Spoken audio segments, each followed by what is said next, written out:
De nombreuses personnes jouent à la loterie nationale. Et beaucoup savent déjà où iront leurs gains. Oh, si je gagne au loto, je crois que je ferai le tour du monde au moins une fois.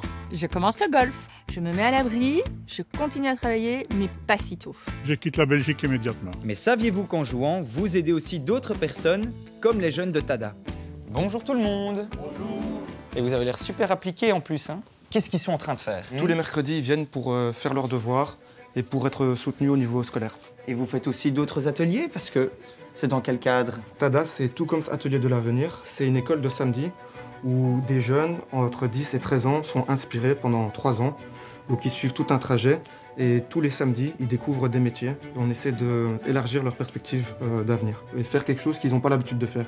Et tu sens que les élèves sont preneurs, réceptifs à ce genre d'activité? Parce qu'un samedi, d'habitude, il n'y a pas cours, justement. Exactement. On va essayer de faire un workshop qui est très actif. Donc ils vont vraiment pouvoir se mettre dans la peau d'un professionnel. Par exemple, un avocat, un juge, un médecin. Et du coup, ils vont vraiment pouvoir réaliser le métier de cette personne-là.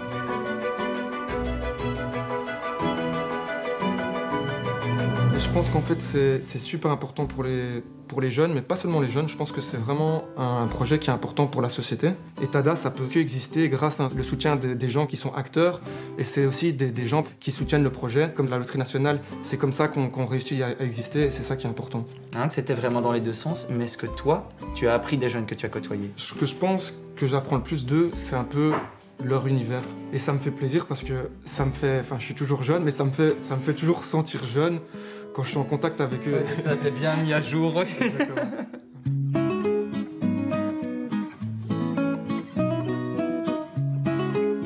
Bonjour Yit. Bonjour. Que représente Tada pour toi en quelques mots? C'est vraiment une famille parce qu'il n'y a aucun tabou, il n'y a aucune barrière entre nous. Quand ça va pas, il faut le dire et quand ça va, on le dit quand même. C'est une solidarité. Ils sont là tout le temps pour nous. Mais est-ce que tu as déjà été convié justement pour parler de ton témoignage à toi?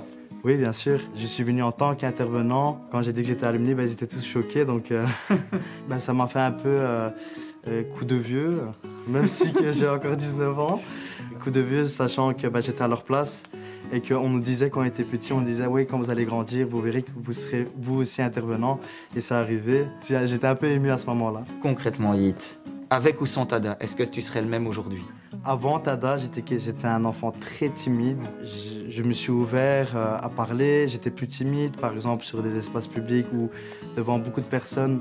Et maintenant, je me suis ouvert à m'exprimer. Donc oui, Tada en soi m'a changé et je ne serais pas le même si Tada n'était pas rentré dans ma vie.